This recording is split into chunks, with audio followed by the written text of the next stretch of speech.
November 19, 1274, Hakata Bay, Kyushu. Night crushes Hakata Bay. The sea is a black wound breathing fire as Mongols' Yuan warships claw the sky with burning masts. Drums pound like a war heartbeat, a brutal verdict echoing over waves smeared with red lantern light and drifting ash. On the shore, samurai lines lock in place, armor slick with salt and fear, banners snapping in the poisoned wind. They do not face a rival clan, they face an empire forged from steppe cavalry, siege engines, and gunpowder storms. The first arrows fall like insects, then the true storms hit, dense volleys that turn the beach into a killing grid. Explosive bombs burst, steel shards and fire ripping through formations built for ritual duels, not mechanized slaughter. Boats grind into the shallows, rams smashing surf. Mongol, Chinese, Korean troops spills forward in disciplined waves. Every step the invaders gain is bought back with bodies. Every regained yard leaves a new gap bleeding somewhere else. Horses rear at thunder and flame. Command banners vanish into smoke. Units fragment into desperate knots of steel. The shoreline becomes a grinding corridor. No glory, just mud, blood, and relentless pressure from sea to stone. As dusk rots into night, neither side owns the beach. Both only own heaps of dead and shredded armor. Offshore warships anchor in jagged rows. The black water glows with embers, oars floating like broken bones. Wind shifts, swells rise, hulls slam together, anchors drag, the sea beginning its own brutal cull of the fleet. By morning, wreckage drifts where order once floated. Japan still stands, but its old war grammar lies shattered. The message is carved in sand and bone. Valor alone almost failed. The next storm will demand something harsher. Before hulls darken Hakata's horizon, the first threat arrives as ink, a demand letter crossing cold water. In Dadu, under crushing stone and conquest banners, Kublai's empire stares at maps that bleed outward like wounds. China is subdued, steppe crushed, kingdoms bent. One jagged island chain still stands blank and uncolored. Japan is a thin silhouette defying the tide, a stubborn shard refusing tribute under the Great Khan's gaze. Envoys ride to coastal ports, then sail into foreign straits, scrolls sealed with imperial authority, like drawn blades. They step into Kamakura halls smelling of pine, horse sweat, and iron, a world ruled by armor, not silk. Samurai regents read the words and feel more than insult. They feel a direct strike at their warrior legitimacy. Submission means becoming ink on someone else's ledger. Refusal means inviting the empire's full machine. North in Goryeo, forests fall in brutal lines, hillsides stripped raw to feed shipyards chained to Yuan orders. Peasants become forced labor, fishing coves mutate into war docks, coasts choke with half-finished hulls. Goryeo becomes an anvil, empires command from the west, unconquered islands tempting from the east. Inside Japan, the Kamakura shogunate sits on layered fractures, clan rivalries, court rituals, brittle balances. Yet Mongol demands tighten everything. Old enemies close ranks when foreign banners threaten the shoreline. Letters from Daedu are received, discussed, then buried. No tribute is sent, no bow offered across the sea. The regents choose a hard line without a clear plan to pay the future bill that line will generate. Shrines pray for protection, smiths harden blades, scribes quietly note that the continent has noticed Japan.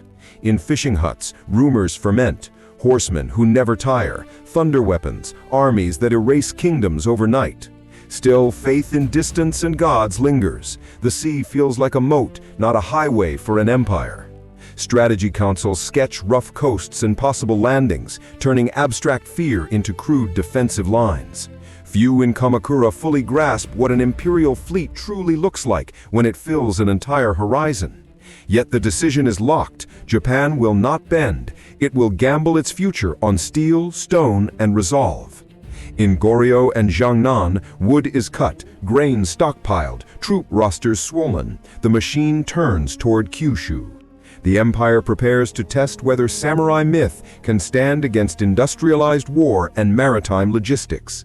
On silent beaches, fishermen mend nets where war will soon walk. The air feels thicker, charged, unsettled.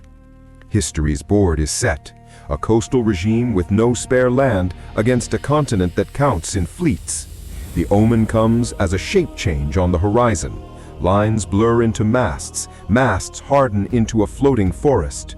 In Korean yards, axes punch into ancient trunks, sawdust clouds hang like yellow fog above stripped hillsides. Hulls slide into gray water in relentless rows. Transports, warships, supply craft locked into marching order.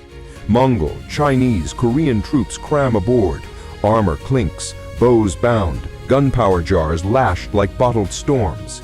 The fleet leaving Goryeo is not a raid. It is a mobile front line of an expanding continental system. Tsushima is first to feel the machine. Narrow shores, small garrisons, banners fluttering against a steel tide. Samurai defenders expect duels. They receive layered volleys, shield lines, and disciplined forward pressure. Black rain of arrows and bolts erases crests. Household names vanish in minutes under mechanized fire. Shrines burn, villagers run. The island is taught it lives on an empire's chosen road, not outside it. Iki follows, another small shape ground down. Bombardment, landings, structured killing, repeating like a formula. Survivors carry a new fear. The enemy fights like a storm with intent, not like men seeking honor. By the time the Armada turns toward Kyushu, its path is lined with smoke and stripped, silent coasts. Coastal watchers at Hakata see distant shadows swell into hulls, then into a black belt choking the sea. Beacon fires leap from hill to hill, horses pound inland. Fear outruns the fleet, slamming into Kamakura. Maps are dragged onto tatami. Ink lines suddenly carry death, not theory. Each bay becomes a potential wound. On the shore, hastily mustered samurai form lines behind earthworks and wooden palisades facing the war forest. Drums across the water trigger synchronized volleys. Crossbow boats and pellets shred shields, faces, horses. Explosive bombs slam into the beach, bursting in fire and shrapnel. Sound itself becomes a weapon. Samurai surge forward, trying to close distance and drag the fight back into blade range and personal combat. Instead, they hit layered formations, controlled retreats, and fresh volleys that reset killing distance again. The old etiquette of calling names and charging breaks on disciplined ranks supported by missile storms. Some sections of the Japanese line crumple. Footholds appear as invaders dig into blood-soaked sand. Local commanders, knowing every curve of the bay, counterattack from flanks, then vanish before mass fire. The shoreline becomes a jagged stalemate, a grinding exchange where no side can claim clean momentum. By dusk, both forces are exhausted. The invaders pull back to ships rather than risk a night disaster ashore. The sea receives them, but does not forgive. Swells grow, anchors drag, hulls collide in blind chaos. Ropes snap, masts shear, vessels slam together like battering rams driven by unseen hands in the dark.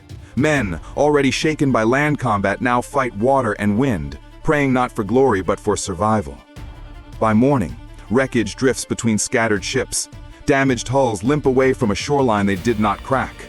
On the beach, Japanese search among bodies for crests, armor, weapons. Victory feels messy, narrow, fragile. The message in every corpse is clear. The Mongols can be bloodied, but they nearly broke the defense. Tsushima's ashes, Iki's ruins, Hakata's churned sand become a blueprint of what will happen if they do nothing. Japan has weathered the first imperial punch. The second will come harder, wider, more systematic. The samurai order must change or drown. Walls, rosters, and strategies begin to harden in the aftermath. After the fleet fades, the nightmare slows but spreads. The shore reeks of rot, smoke, and silent helmets.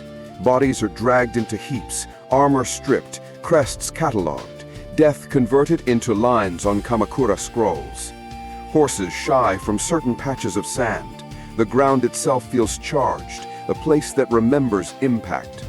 Villagers say the sea has learned a new color, iron mixed with ink, and it will not forget quickly. Orders descend like falling blades. Fortify the coast, count every fighter, prepare for the inevitable return. Stonecutters, carpenters, peasants are pressed into service. The shoreline becomes a raw trench of work. Boulders grind across planks, frames rise, walls of stone and timber begin to bite into Hakata's curve. Every new layer of rock is a visible tax, muscles stream where coins and land cannot be spared. Rice, once destined for village granaries, now vanishes into military stores, guarded by tired spears. Men stay in armor longer, fields are left to old hands and children, harvests shrink under double burdens. Emergency levies grind down tools, carts, bodies. Promises of future reward are inked to keep loyalty breathing. Samurai households live in stretched rhythm, patrol, drill, night watch, brief return, then orders again. Armor hangs perpetually half-polished, never fully stored. War readiness becomes the default state of life. Children fall asleep to the hammering from the wall, the clatter of hooves, the murmur of worried councils. Stories of Tsushima and Iki bleed into lullabies, not myths, but warnings about unprepared shores. In Kamakura, clerks stack service records, every name a claim, every claim another strain on limited resources. No new land has been taken, the map is unchanged, yet the demand for reward explodes in every direction. The shogunate juggles rosters and estates, carving thin slices, hoping rearrangement can substitute for growth. Resentment builds where expectations outrun reality.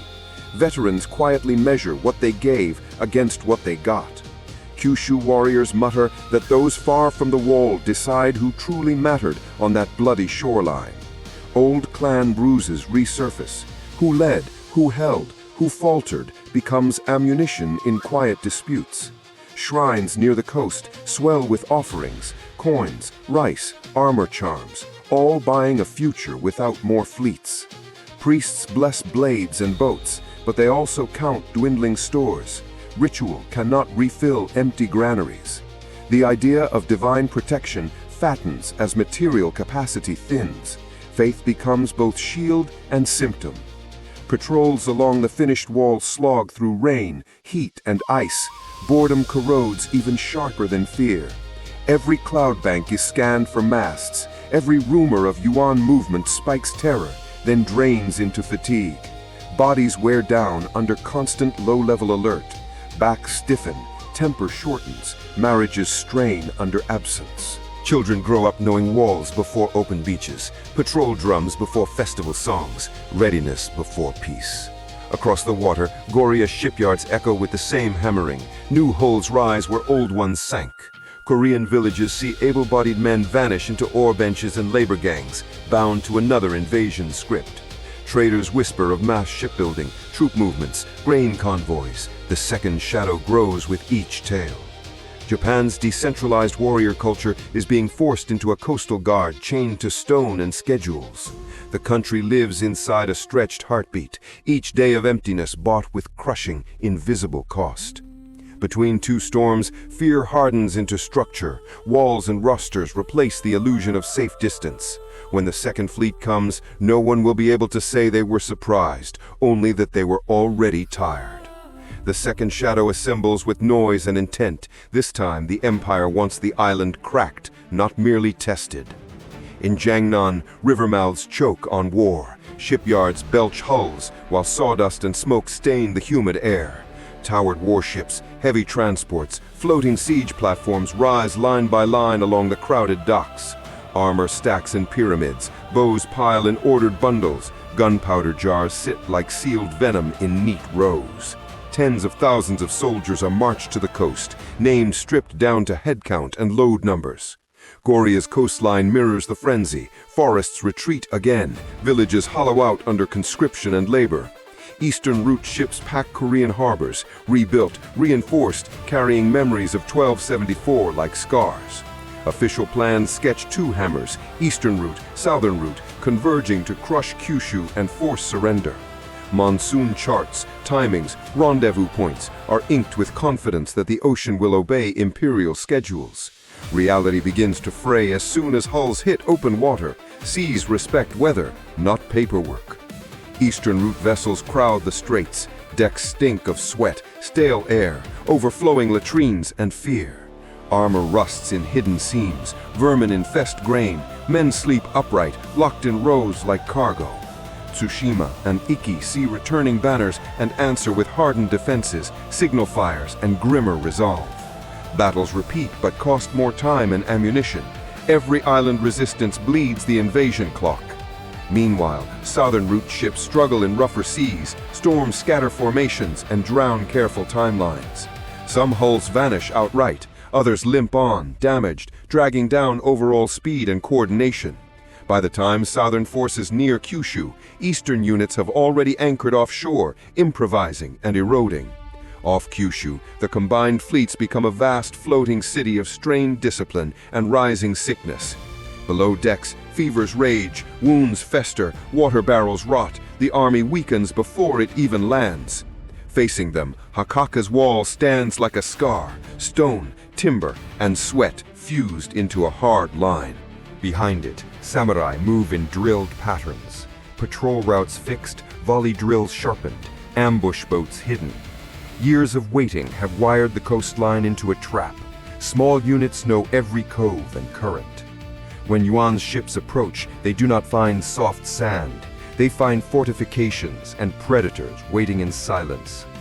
Japanese boats slip out at night, hugging shadows, oars wrapped, hulls low, stalking the crowded anchorages.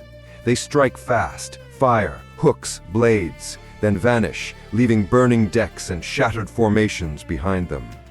Panic ripples through clustered ships, anchors foul, hulls collide, some vessels drift helplessly into danger. Officers try to restore order with signals and whips. The sea answers with its own rising, indifferent rhythm. Disease accelerates. Cramped quarters become incubators. Whole cohorts weaken without a single arrow fired. Commanders feel pressure from two enemies, Japanese raiders and the slow, grinding hostility of the ocean. Weather begins to twist, horizon blurs, air thickens, the water feels heavier under each hull. Wind shifts erratically, tugging masts sideways, grinding anchors, turning the anchorage into a minefield of motion. Swells rise in stacked walls, rigging screams. Sailors curse unseen forces dragging ships into lethal proximity. The storm arrives not as divine whisper, but as a brutal system. Wind, pressure, waves weaponized by chaos. Lightning flashes spotlight horror. Siege towers tear free, crush men, masts scythe across packed decks. Vessels slam together, planks explode, oars snap, men vanish between hulls, swallowed before they can scream. Anchors drag fleets across reefs. Some ships shatter on hidden teeth of stone, spilling steel into foam. Others are hurled outward, dismasted, spinning, condemned to drift and starve in open, indifferent water. Strategy collapses. Flags mean nothing. No order carries weight against a wall of wind and black waves. From Hakata's wall, defenders see only fragments, masts breaking, distant fires, silhouettes tilting, then vanishing. Debris washes ashore, bodies in foreign armor, broken weapons, splintered hulls, torn standards soaked in salt. The second hammer has missed. The Empire's grand design has been wrecked by overreach and unforgiving sea. Japanese fighters know they did not personally sink this fleet, but they understand the chance will not return. In Yuan ledgers, the campaign becomes catastrophic loss without gain, prestige shattered, manpower wasted. In Japanese memory, it crystallizes as the Age of the Divine Wind, a story of chosen shores and broken invaders. 2 invasions have failed, no third will come. The sea has closed that chapter, but another opens inland. The ghosts of Mongol ships do not haunt the sea, they haunt Kamakura's books and overstuffed scroll chests. With danger gone, claims surge. Every samurai who bled at Hakata now demands his share of a non-existent loot. Petitions stack like armor plates, wounds described in gruesome detail, scars tallied as currency for reward. Families of the dead submit crests and relics, each token a demand that the state remember and repay. Tokumune has delivered the impossible, repelling a continental empire, yet receives only impossible arithmetic. The map has not grown. No new province exists to slice and award. Victory added strain, not land. Treasury ledgers sag under war spending. Emergency taxes have already gnawed bone deep into villages. There is nothing fresh to distribute, only the same estates carved thinner, fueling jealousy and faction. Unpaid promises congeal into slow poison. Veterans drink together and count who was elevated, who was ignored. Kyushu warriors feel fenced off, convinced central officials exploit their sacrifice without understanding their cost. The Hakata wall shifts in meaning, from shield of the realm to symbol of an unequal burden. Inside the Hojo regime, factions sharpen. Some preach austerity and myth, others see only mounting resentment. Shrines to the divine wind multiply. The easy story of heavenly rescue spreads faster than hard numbers. Glory becomes a mask worn over debt. Celebration ceremonies cannot fill empty granaries or broken expectations. Tokimune's name anchors both narratives, savior of Japan and regent who spent more loyalty than he could repay. The true inflection is silent. The moment the shogunate knows it is insolvent in trust, yet marches on. From then on, each peaceful year is borrowed time, resting on warriors who feel underpaid and overlooked. The regime that held the coastline now governs a bitter, armed class with long memories and thin patience. The walls stand firm against any future fleet. The foundation beneath the government begins to quietly rot. Victory has kept Japan unconquered and quietly loaded a time bomb under Kamakura's own political core. The shoreline forgets nothing. Wind over Hakata still tastes faintly of iron, as if waves remember drowned empires. Inland, the real strangling force is not storm or fleet, but the unpaid bill of survival tightening each year. Through the 1990s, Kamakura walks on a floor of hairline fractures, disputes, debts, and festering grievances. Samurai households split over unrewarded service. Petitions sharpen into accusations. Lawsuits swarm like winter crows. Land disputes multiply. Every border quarrel hides a deeper complaint about promises made and broken. The samurai class that once fused under Mongol terror begins to splinter under peacetime hunger. Regional lords test edges. Alliances shift quietly. Old clan ghosts push back into daylight politics. The shogunate's prestige, once armor, thins into a brittle shell that still shines but cracks under pressure. No foreign fleet returns, no fortress falls to outsiders, yet the regime shakes as if under unseen siege. When Kamakura finally collapses in internal revolt, chroniclers reach for cleaner words: destiny, cycles, divine will. The national myth hardens. Storms saved Japan. Samurai stood unbroken. The island remained chosen and pure. Buried beneath that myth